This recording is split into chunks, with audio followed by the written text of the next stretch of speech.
நாளிலும் கூட கர்த்தர் உங்களோடு கூட பேசும்படியை கொடுத்த வசனம் ஏசாயா 25ஆம் அதிகாரம் 4வது வசனம். கொடூரமானவர்களின் சீரில் மதிலை மோதியடிக்கிற பெருவெள்ளத்தை போல் இருக்கையில் நீர் ஏழைக்கு பலனும் நெருக்கப்படுகிற எளியவனுக்கு திடனும் பெருவெள்ளத்துக்கு தப்பும் அடைக்கலமும் வெயிலுக்கு ஒதுங்கும் நிழலும் ஆனீர் என்று சொல்லி இந்த வசனத்திலே வாசிக்கிறோம். இன்றைக்கும் கேட்டுக்கொண்டிருக்கிற குடும்பத்தின் பிள்ளைகளாகி உங்கள் ஒவ்வொருவரோடு கூட கர்த்தர் பேசுகின்றார். பிரியமானவர்களே, கர்த்தர் உங்களுக்கு பலனாக இருக்கின்றார். கர்த்தர் உங்களுக்கு திடனாக இருக்கின்றார்.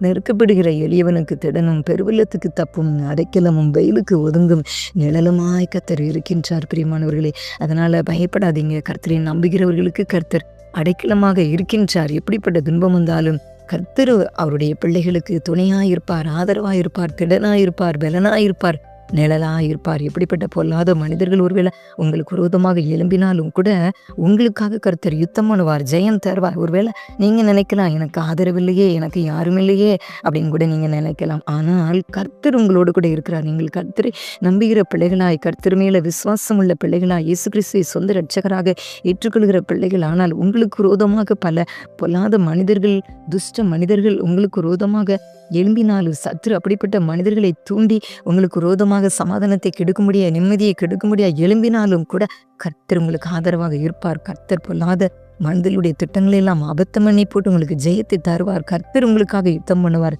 நீங்க சும்மா இருப்பீங்க. பிரியமானவர்களே, கர்த்தர் உங்களுக்கு ஜெயத்தை தருவார். ஒருவேளை எந்த விஷயத்துக்காக நீங்க கலங்கிட்டு இருக்கிறீங்க, இப்படிப்பட்டதான ஒரு சூழ்நிலை, நெருக்கமான ஒரு சூழ்நிலை இருக்கிறதே, எப்படி நான் இதை கடந்து போக போகிறோம் என்று நினைக்கிறீங்களா? இந்த யுத்தத்திலே கர்த்தர் உங்களுக்கு ஜெயத்தை தருவார். இந்த போராட்டமான சூழ்நிலைகளிலே கர்த்தர் உங்களுக்கு ஜெயம் தருவார். பிரியமானவர்களே, அதனால கலங்காதீங்க. 2 சாமுவேல் 8ஆம் அதிகாரம் 14வது வசனத்திலோட வாசிக்கும் போது, சவுல் தாவீதை கொல்ல வகை தேடி அலைகின்றார். ஆனா பாருங்க, தாவீது போன இடத்திலெல்லாம் கர்த்தர் தாவீதை காப்பாற்றுகிறார்.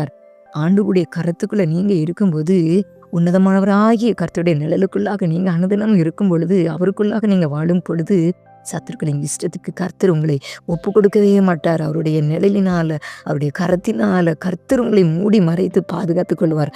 அதனால பயப்படாதீங்க. பிரியமானவர்களே, பிசாசின் தந்திரங்களை பார்த்து, மனுஷனுடைய பொல்லாத திட்டங்களை பார்த்து பயப்படாதீங்க, கலங்காதீங்க.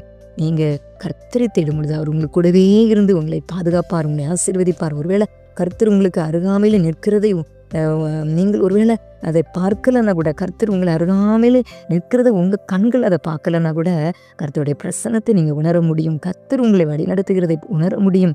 கர்த்தருடைய பிரசன்னம் உங்களை மூடிக்கொள்கிறதை நீங்கள் பார்க்க முடியும். கர்த்தரை தேடுகிற பிள்ளைகளாகி உங்களுக்கு அவர் அடைக்கலமாய், பலனாய், அரணாய், கோட்டையாய், நிழலாய் இருந்து உங்களை அருமையாய் நடத்துவார், பாதுகாப்பார், வழி நடத்துவார். தேவ பிரசன்னம் உங்கள் குடும்பத்தை மூடிக்கொள்ளும். அப்படிப்பட்ட கிருபைகளை தேவன் உங்களுக்கு தந்தருள்வாராக. ஆமேன்.